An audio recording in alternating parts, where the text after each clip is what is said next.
ఆడవాళ్ళు స్లీవ్లెస్ వేస్తే ఇష్టపడడు. ఏంట మాటలు? ప్లీజ్ రాధా గారు చెప్పనివ్వండి, నేను తెలుసుకోవాలిగా.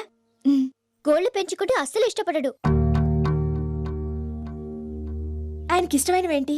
అవి ఇవి మాత్రం కరెక్ట్ గా చెప్తుందండి.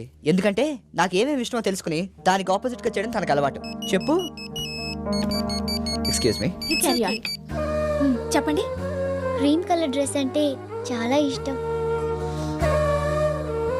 అందరితో కలిసి ఉండడం అంటే రాధకి చాలా ఇష్టం. ఈ వయసులో కూడా వాళ్ళ అమ్మ ఒడిలో పడుకోవడం అంటే మరింత ఇష్టం. అన్నింటికంటే నన్ను ఏడిపించడం చాలా చాలా ఇష్టం. ఇంతకీ రాధా గారు మంచివారా చెడ్డవారా? Your lucky. ఎంతసేపు అమ్మా? ఎదుటోళ్ళకి బోర్ కొడుతుందని కూడా ఆలోచించవా? వెళ్ళు కార్లో కూర్చో. నేను ఆవిడ గెస్ట్ ని. ఆవిడ వెళ్ళమంటేనే వెళ్తాను.